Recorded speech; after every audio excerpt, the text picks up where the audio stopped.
ఓం విఘ్నేశ్వరాయ నమః. శ్రీ వెంకటేశ్వర స్వామి వారి దివ్య చరిత్ర 53వ అధ్యాయం. శ్రీ వెంకటేశ్వర సుప్రభాతం.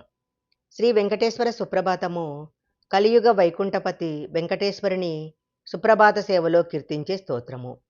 సుప్రభాతము అనగా మంచి ఉదయము అనర్థము. హిందూ పూజా విధానాలలోని ప్రత్యేకంగా శ్రీ వైష్ణవం ఆచార పరంపరలో భగవంతుని పూజామూర్తికి అనేక సేవలు చేసే సంప్రదాయం ఉంది. ఇలాంటి సేవలలోనిదే సుప్రభాత సేవ. ఆ సుప్రభాత సేవా సమయంలో చేసే కీర్తనని సుప్రభాతం అంటారు. తిరుమల శయన మంటపంలోని భోగశ్రీనివాసుని ఈ సుప్రభాతం ద్వారా మేల్కొల్పుతారు. బంగారు వాకిలిలో 16 స్తంభాల తిరుమామణి మంటపంలో ఈ సుప్రభాతాన్ని పఠిస్తారు. సుప్రభాత పఠనానంతరము భోగశ్రీనివాసుని గర్భగుడిలోకి తీసుకుని వెళ్తారు. 1430వ సంవత్సరంలో శ్రీ వీరప్రతాపరాయలు హయాంలో వేద పఠనంతో పాటు సుప్రభాత పఠనం కూడా ఆరంభమైంది. అప్పట్నుంచి అవిచ్ఛిన్నంగా అంటే 580 సంవత్సరాలుగా ఈ సాంప్రదాయం కొనసాగుతుంది. సంస్కృతంలో ఉన్న ఈ ప్రార్థన అత్యంత ప్రాచుర్యం పొందిన ప్రార్థనా గీతాలలో ఒకటి. అనేక వెంకటేశ్వర స్వామి మందిరాలలోనూ ఇండ్లలో కూడా ఈ సుప్రభాతాన్ని చదివి వినే ఆచారం ఉంది.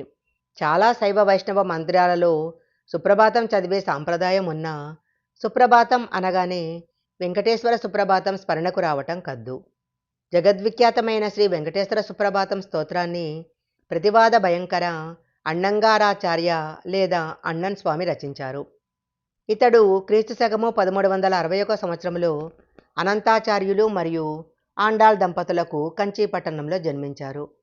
శ్రీ రామానుజాచార్యులతో నియమించబడిన 74 సింహాసనాధిపతులలో ఒకరైన ముడుంబా నంబి వంశానికి చెందినవారు. ఇతని గురువు మనవాళ మహాముని. సుప్రసిద్ధమైన వెంకటేశ్వర సుప్రభాతము, రంగనాథ సుప్రభాతము కూడా అన్నన్ రచనలే. వేదాంత దేశికుల కుమారుడైన నారాయణ వరదాచార్యుడు అన్నన్కు మొదటి గురువు. నారాయణ వరదాచార్యుల వద్ద వేదాలు, ఇతర విద్యలు అభ్యసిస్తున్న సమయంలో అన్నన్ను వాదనలో ఎదుర్కోవటము ప్రత్యర్థులకు చాలా సంకటంగా ఉండేదట.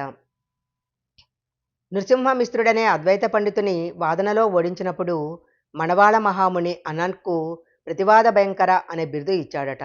తరువాత అన్నన్ తిరుమలలో కొంతకాలం గడిపాడు. ఆ సమయంలో మనవాళ మహాముని శిష్యుడయ్యాడు. శ్రీ వెంకటేశ్వర స్వామి వారి దివ్య చరిత్ర 53వ అధ్యాయం సంపూర్ణం.